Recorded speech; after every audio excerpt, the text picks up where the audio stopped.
দেখতে পাচ্ছেন যে এখানে কিন্তু হয়তোবা কোনো একটি কিছুতে আগুন লাগিয়ে দেওয়া হয়েছে। আমরা দেখতে পাচ্ছি কালো ধোঁয়া দেখতে পাচ্ছি আমরা সংসদ ভবনের দক্ষিণ প্লাজার ভেতর থেকে হয়তোবা কিছুতে আগুন ধরিয়ে দেওয়া হয়েছে। অর্থাৎ জুলাই সনদ সইকে সামনে রেখে কিন্তু মূলত এই বিশৃঙ্খল পরিস্থিতি তৈরি হয়েছে।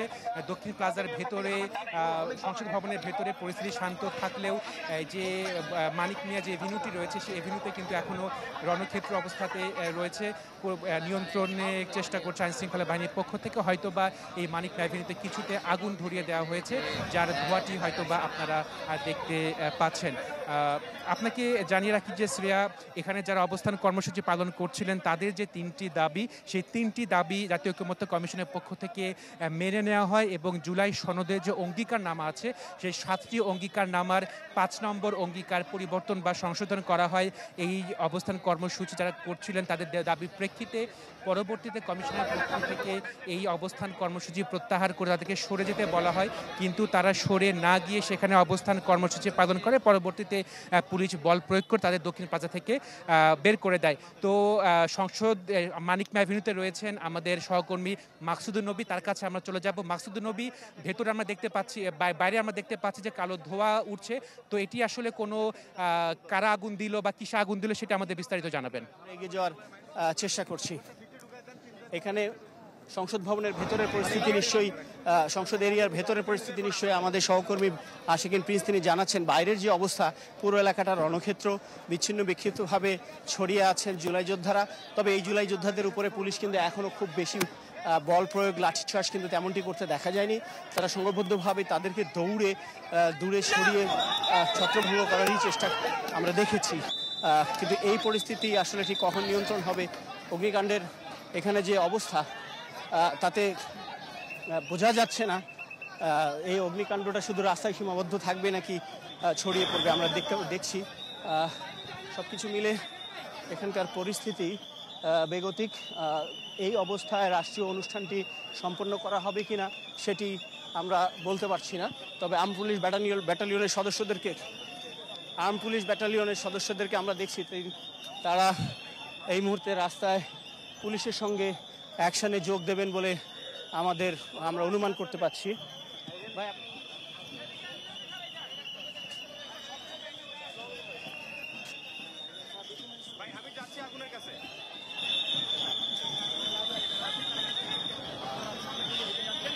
আমরা দেখতে পাচ্ছি আর্ম পুলিশ ব্যাটালিয়নের সদস্যরা তারা রাস্তায় নেমে পড়েছেন তাদেরকে ছত্রভঙ্গ করার জন্য।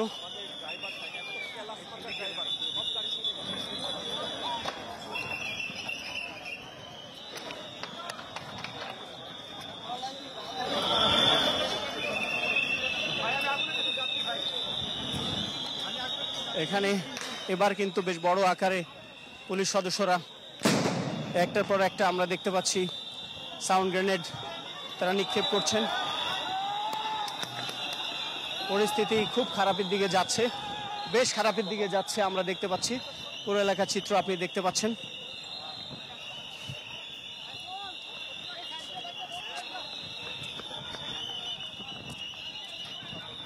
সংঘর্ষ চলছে।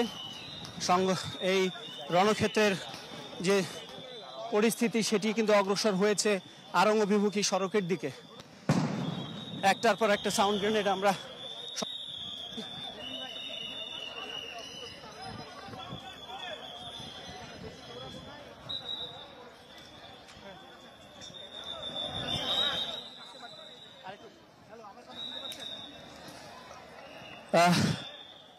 এরকম একটা গুরুত্বপূর্ণ দিন যে এরকম সংঘর্ষপ্রবণ হয়ে উঠবে সরকার সেটি অনুমান করতে হয়তো পারেনি। পুরো এলাকায় সেনাবাহিনী, police, arm police battalion, BGB, অন্যান্য নিরাপত্তা সদস্যরা ঘিরে ফেলেছে। জাতীয় সংসদ ভবন এলাকায় অনুষ্ঠানের কোনো পর্যায়ে এখন নেই। শুধুমাত্র সেখানে যে মঞ্চ তৈরি করা হয়েছে সেই মঞ্চটি সেখানে আছে। আমরা খানিকটা এগিয়ে যাওয়ার চেষ্টা করছি। সেখানে আরেকটি ক্যামেরা থেকে আশা করছি আপনি দেখতে পাচ্ছেন এই জুলাই সনদ প্রাপ্তির জন্য কিংবা নতুন করে বাংলাদেশকে বিনির্মাণের জন্য যে আত্মত্যাগ, যে প্রায় ১,৫০০ মানুষের শাহাদাত এবং ২০,০০০-এরও বেশি আহত হওয়া এবং একই সাথে অনেক মানুষ অঙ্গহানি হওয়া, দৃষ্টি শক্তি হারিয়ে ফেলা, এই যে উপাখ্যান, সেই উপাখ্যানের আজকে যে একটা ঐতিহাসিক গুরুত্বপূর্ণ অর্জনের মুহূর্ত হতে যাচ্ছিল বলে বিশ্লেষকরা মনে করছিলেন, কিন্তু সেটি আর হয়ে উঠল কোথায়, বরং পুরো এলাকা ধোঁয়ায় আচ্ছন্ন হয়ে গেছে, রণক্ষেত্রে পরিণত হয়ে গেছে। এইরকম একটা অনিরাপদ পরিস্থিতির মধ্যে বিকেল 4টায় প্রধান উপদেষ্টা তিনি এই জুলাই সনদ স্বাক্ষরে উপস্থিত থাকবেন কিনা সেটি নিয়ে সংশয় তৈরি হয়েছে। এছাড়া অন্যান্য যে রাজনৈতিক দলসমূহ তারা সেখানে যোগ দেবে কিনা সেটি নিয়ে অনিশ্চয় তৈরি হয়েছে। আমরা যাচ্ছি মুহাজিরের কাছে, সেখানে আছেন আমাদের সহকর্মী মুহাজির, আপনি পরিস্থিতি জানাবেন। মাকসুদ, আপনি যেমনটি জানাচ্ছিলেন যে এখানে পরিস্থিতি একেবারেই ঘোলাটে হয়ে গেছে, যে ঐতিহাসিক জুলাই সনদ আজ ঘোষণা স্বাক্ষরের দিন ছিল। সেই স্বাক্ষরের দিন কিন্তু সকাল থেকেই এখানে যারা জুলাই যোদ্ধা ছিলেন, আমি যদি একটু দেখাই, এখানে মানিক মিয়া এভিনিউয়ের পুরো রোড কিন্তু এখন রণক্ষেত্রে পরিণত হয়েছে এবং জুলাই যোদ্ধারা যারা ছিলেন তাদেরকে প্রতিহত করার চেষ্টা করছে এখানে যারা আইন শৃঙ্খলা বাহিনী রয়েছেন, তারা চেষ্টা করছেন পরিস্থিতিকে নিয়ন্ত্রণে রাখার। এবং সকাল থেকেই আমরা দেখছিলাম যে এই জুলাই যোদ্ধা নামে যারা ছিলেন তারা এই সংসদ ভবনের দক্ষিণ প্লাজার গেটে অবস্থান করেন এবং এর পরপরই তারা সেখানে ভেতরে প্রবেশ করে যান এবং এরপর থেকেই পরিস্থিতি আসলে ঘোলাটে হয়ে যায়। এবং জুলাই সনদ দিয়ে যে অনিশ্চয়তা এখন তৈরি হয়েছে, জুলাই সনদ স্বাক্ষরের যে অনুষ্ঠান সেটা আদৌ হয় কিনা সেটা কিন্তু এখন শঙ্কার বিষয়।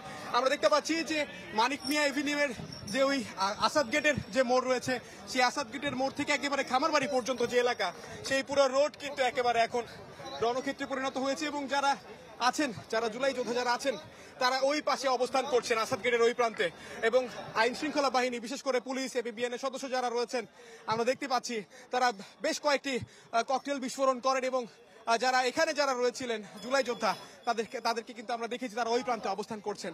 এবং পুরো পরিস্থিতি আসলে এখন যে অবস্থা দাঁড়িয়েছে, এখন বাজে বেলা 2টা, এবং এই অবস্থাতে আদৌ এখন কিভাবে জুলাই সনদ প্রধান উপদেষ্টা স্বাক্ষর অনুষ্ঠান করেন সেটা শঙ্কার বিষয়। আপনি জানেন যে আজকের এই আয়োজনটিকে কেন্দ্র করে আগে থেকেই গতকাল থেকে আসলে বলা হচ্ছিল যে আসলে কিভাবে কি করা হবে, কিন্তু আমরা দেখতে পেয়েছি যে অভ্যুত্থান পরবর্তী রাজনৈতিক দল জাতীয় নাগরিক পার্টি এনসিপি তারা কিন্তু স্পষ্ট সাফ জানিয়ে দিয়েছে তারা আজকে কোন রকমের আয়োজনে অংশগ্রহণ করবে না। এবং আমরা দেখতে পাচ্ছি যে খামারবাড়ির দিকেও আসলে যারা খামারবাড়ি মোড় যেটাকে বলা হয়, সেখানেও কিন্তু আইন শৃঙ্খলা বাহিনীদের ব্যাপক উপস্থিতি রয়েছে এবং এখানে যে কয়েকটি টেন্ট আসলে ছিল এই জুলাই সনদকে কেন্দ্র করে সেগুলো কিন্তু জ্বালিয়ে দেওয়া হয়েছে এবং ভেতরে কিন্তু আসলে আজকের যে মঞ্চ তারা বলতো ভেতরেই ছিল এবং পুলিশের প্রেসারে তারা আসলে বাইরে চলে আসে আমরা দেখতে পাই। আপনারা দেখতে পাচ্ছেন এখন এই মুহূর্তের অবস্থা একেবারেই এই আজকের এই জুলাই সনদ স্বাক্ষর অনুষ্ঠানকে কেন্দ্র করে যে আয়োজন করা হয়েছিল সেটার একটা অংশ, সেটার একটা টেন্ট ছিল, সেটাকে এখন জ্বালিয়ে দেওয়া হয়েছে আমরা দেখতে পেয়েছি। পুরো অবস্থা কিন্তু এখন একেবারেই ঘোলাটে। এই অবস্থাতে আসলে আদৌ কিভাবে কি করা হবে সেটা কিন্তু একটা শঙ্কার বিষয় দেখা দিয়েছে। এখানে জুলাই যোদ্ধা যারা ছিলেন তাদের কিন্তু অনেক অভিযোগ, তাদেরকে বলা হচ্ছে যে যেই জুলাইয়ের কারণে আজকের এই নতুন বাংলাদেশ, সেই বাংলাদেশে আসলে তাদেরকে বঞ্চিত করা হচ্ছে। এই কারণেই তাদের আজকের এই প্রতিবাদ ছিল।